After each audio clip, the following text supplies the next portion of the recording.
about collective intelligence on these boards. I have been using message board for many years, about 13 years, okay? And you can sometimes, if you go into some very technical special subject, you can get quality information. But if you take these general boards, actually, I would say it's a collective non-intelligence. You're seeing that.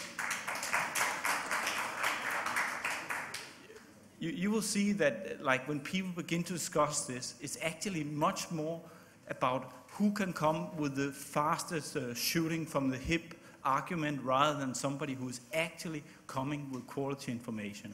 You could say it this way, that if on Slashdot or Dig or 4chan, if they were discussing if the world was flat, everybody would come to the conclusion it's flat because it's obvious. You can just look out the window and you can see it's flat.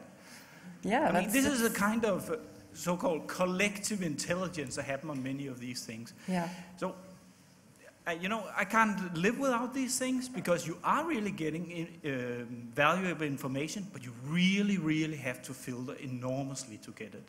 Yeah, the thing is, when you look at 4chan or other boards, you will have a lot of noise. There's always, with any signal, you have noise. And the ratio is actually very bad when you look at, let's say, 4chan. Yeah. So you will have some sort of filter between it so that you don't have to look at it. That's better, let's say, in Twitter. Let's stay in the Twitterverse. You can actually choose which other nodes to connect to. And you wouldn't connect to those not matching your interests or matching your intellect or whatever. So you're pretty flexible in to whom you listen. And if there's a meme somewhere coming up at 4chan, it will pass through the filter layers and arrive at you, so you don't have to look at all the nonsense. So it pretty much it's a question of perspective. If you look at the noise, you will see noise, of course. But if you filter it through those kinds of networks we are using today, well, you can make use of it. Yeah. My general point have been to take as what can you say, so technical as possible, then you can usually get the good information. That's what I have seen.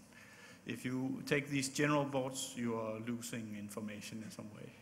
Yeah, okay, but I think it's provided by the filter that will deal with it. Any more questions? Please walk to the mic, and you're very welcome to ask it. Oh. The mic is over there.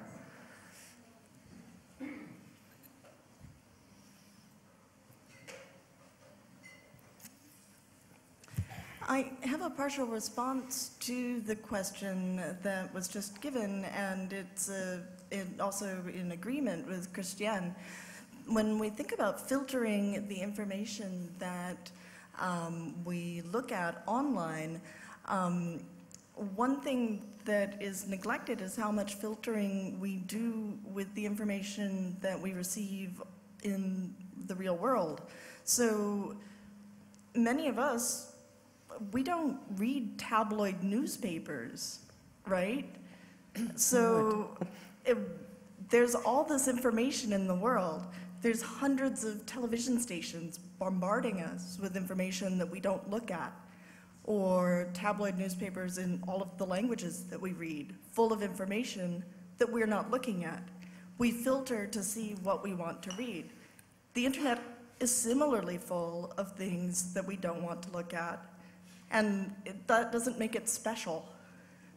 So your idea, other people's ideas, that the filters that we choose to bring what we want to us, and that our networks do that, and thus our intelligence has become greater, is exactly right, I think.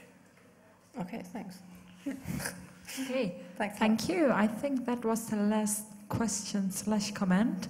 Well, thank you very much, Christiane. I think it's very clear that the collective intelligence and consciousness doesn't change that much from our individual. We use only 5% of our brain. Maybe the collectiveness doesn't use any more than that. Okay, great. Thank you.